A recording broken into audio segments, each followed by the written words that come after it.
wabarakatuh. Baiklah, kami dari kelompok 2 dengan mata kuliah Kaidah Fiqh. Di sini kami yang beranggotakan 3 orang akan menjelaskan materi.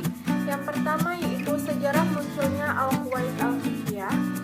Yang kedua yaitu perkembangan Al-Qawaid Al-Fiqhiyah. Dan yang ketiga yaitu faktor-faktor pendorong timbulnya Al-Qawaid Al-Fiqhiyah. Baiklah, saya Desi Lufitasari, NIM 1011973. Saya di sini akan menjelaskan sejarah munculnya Al-Qawaid Al-Fiqhiyah. Munculnya Qawaid Al-Fiqhiyah dapat dikelompokkan dalam 3 fase, yaitu yang pertama, periode Nabi Muhammad SAW.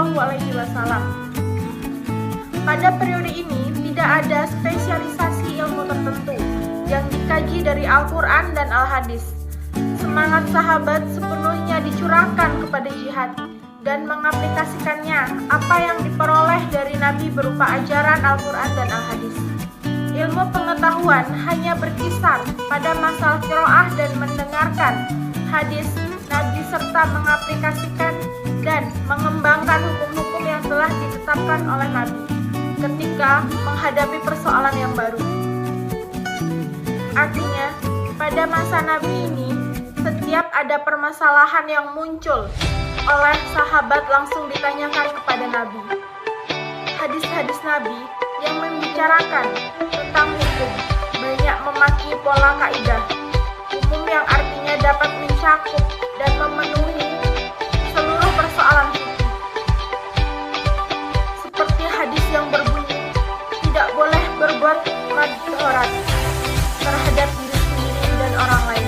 Luka hewan ternak adalah sia-sia, dibebankan kepada pendakwa, sedangkan sumpah dibebankan kepada terdakwa. Menurut para ahli fikih, hadis-hadis di atas atau hadis-hadis tersebut berbentuk ungkapan yang berpola kaidah fikih. Walaupun hadis tersebut secara formal belum disebut kaidah, tetapi tetap sebagai hadis saat itu. Seperti pinjaman adalah amanah, hutang harus dibayar, orang yang meminjam adalah penanggung.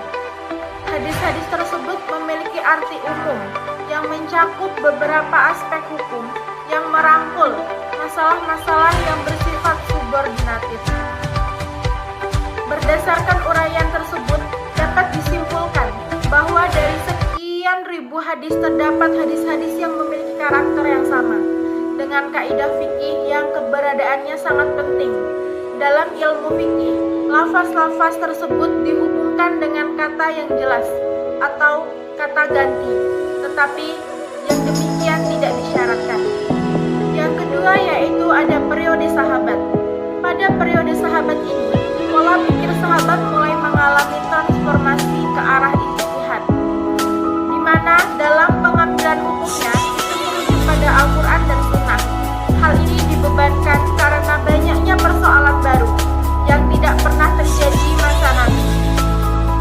Kemudian pada periode inilah yang muncul penggunaan ra'yu, qiyas dan ijma'.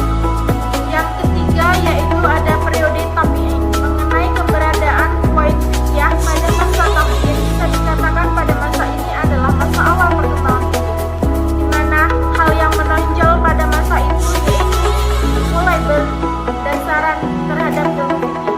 Pada periode ini juga ditandai dengan munculnya para ulama-ulama fikih atau para pembesar dan murid-muridnya yang memberikan pengarahan-pengarahan kepada kelompok masyarakat yang mengkaji fikih ketika itu berbeda dengan masa Khulafaur Rasyidin.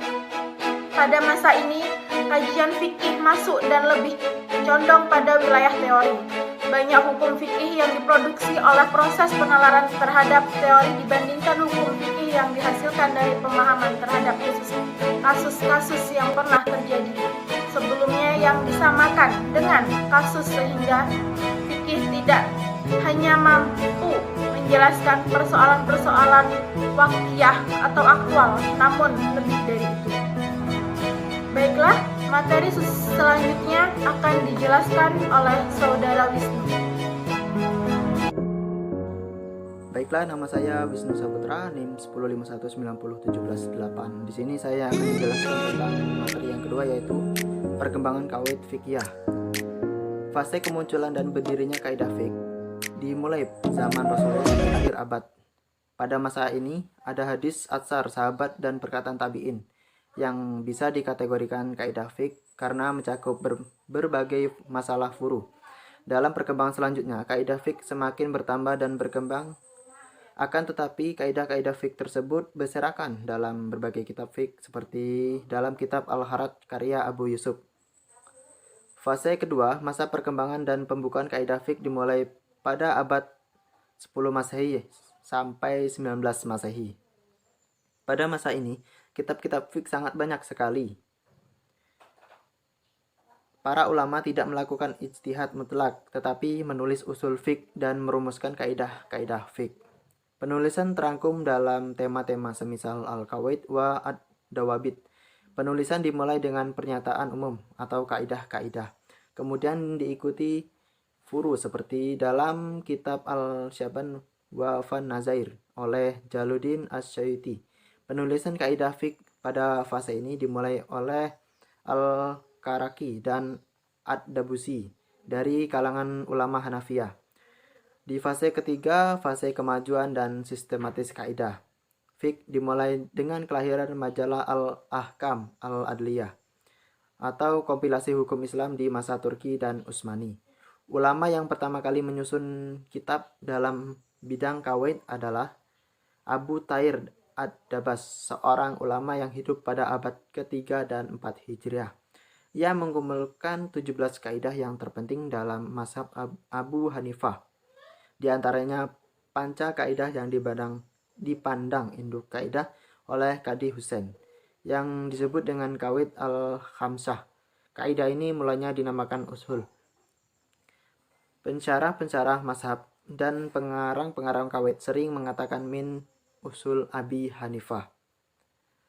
Mereka menyebut sebagai usul ini sebagai kawaid sebagaimana terdapat dalam kitab Tafsiran Nazar karangan Ad-Dabusi dan dalam kitab Tafsiran Nazar karangan Ad-Dabusi dan dalam kitab Qawaid Al-Karaki. Selanjutnya, Assalamualaikum warahmatullahi wabarakatuh. Baik, saya Dengalia Lestari, NIM 151901714. Pada kesempatan ini saya akan membahas tentang materi yang terakhir, yaitu membahas tentang faktor pendorong kemunculan dari Al-Qawaid Al-Fiqhiyah. Nah, adapun faktor pendorongnya yaitu terbagi menjadi 3. Yang pertama yaitu dengan semakin banyaknya hukum-hukum fikih sehingga sulit untuk menghafalnya dan juga sulit untuk mengidentifikasi dari hukum fikih tersebut, maka disusunlah yang namanya Al-Qawaid Al-Fiqhiyah untuk mempermudah dalam perihal menghafal dari hukum fikih tadi.